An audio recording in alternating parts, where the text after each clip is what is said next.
ఇక టీం శివంగి నిర్మల్ జిల్లాలో మహిళా కానిస్టేబుళ్లతో స్పెషల్ టీం ఏర్పాటు చేసినట 45 రోజులు స్పెషల్ ట్రైనింగ్ ఇప్పించిన ఎస్పీ జానకి షర్మిల శనివారం మంత్రి సీతక్క చేతుల మీదుగా స్పెషల్ గ్రూప్ ప్రారంభం. రాష్ట్రంలోని అన్ని జిల్లాల్లో శివంగి టీంలు ఏర్పాటు చేయాలని మంత్రి సూచించారంట. శివంగుల్లోకి వెళ్ళిపోయి మొత్తం ఎక్కడ అంటే అక్కడ రక్షణ గ్రూప్ కమాండోలతో ఎస్పీ జానకి షర్మిల. అచ్చా, ఢిల్లీలో కుప్పగూలిన బిల్డింగ్ 11 మంది మృతి.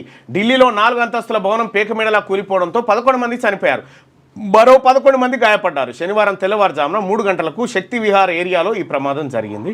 11 మంది చచ్చిపోయారట బిల్డింగ్ కూలిపోయి. ఇక చెరువులను ఆక్రమిస్తే వదిలేద్దామా? ఢిల్లీ కాలుష్యాన్ని చూసైనా మరి విద్యా వ్యవస్థను ఆక్రమిస్తే, జ్యుడిషియరీ సిస్టాన్ని ఆక్రమిస్తే, రాజకీయ ఇప్పుడు చెరువులను ఆక్రమిస్తేనే మీకు మండుతూ ఉంటే తరతరాలుగా మా రాజకీయ కుర్చీలను ఆక్రమించింది మీరే కదా. దాని మీద ఉండదు. ఇక చెరువులను ఆక్రమిస్తే వదిలేద్దామా అంటుడు. మరి మా కుర్చీలను బీసీల సీట్లను ఆక్రమిస్తే, బీసీల ఉద్యోగాలను ఆక్రమిస్తే దాన్ని ఏం చేద్దాం?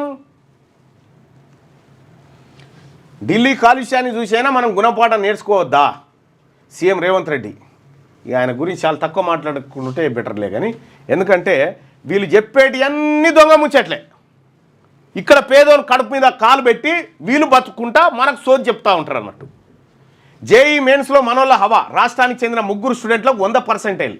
హర్ష గుప్తా, అజయ్ రెడ్డి, బనిత్రకు 300 నుంచి 300 మార్కులు. జేఈ అడ్వాన్స్ 2.50 లక్షల మంది ఎంపిక. 23 నుంచి రిజిస్ట్రేషన్, మే 18న ఎగ్జామ్స్. ఇక అడ్వర్టైజ్మెంట్స్ ఇచ్చారు కాబట్టి ఈ వార్త రాయాల్సిందే. ఈ వార్త ప్రకారం అది నిజమే అనుకోవాలి జనం. అట్లా పైలట్ ప్రాజెక్టులో సమస్యలు వస్తే భూభారత్లో మార్పులు అని చెప్పి మంత్రి పొంగులేటి శ్రీనివాసరెడ్డి గారు చెప్తున్నటువంటి మాట. రాష్ట్ర యువతకు జపాన్లో 500 ఉద్యోగాలు. టెర్ను రాజ్ గ్రూప్ జపనీస్ సంస్థలతో టామ్కామ్ ఒప్పందం చేసుకుందట. లేటెస్ట్ న్యూస్ తెలుగు మరియు ఇంగ్లీష్ అప్డేట్స్ కోసం ఇప్పుడే క్యూన్యూస్ అఫీషియల్ యాప్ని ప్లే స్టోర్ నుండి డౌన్లోడ్ చేసుకోండి. సరికొత్త సమాచారాల కోసం క్యూన్యూస్ వెబ్సైట్ని ఫాలో అవ్వండి. ఛానల్లో ప్రాంతీయ, జాతీయ, అంతర్జాతీయ వార్తలు వీక్షించండి. లైక్ చేయండి,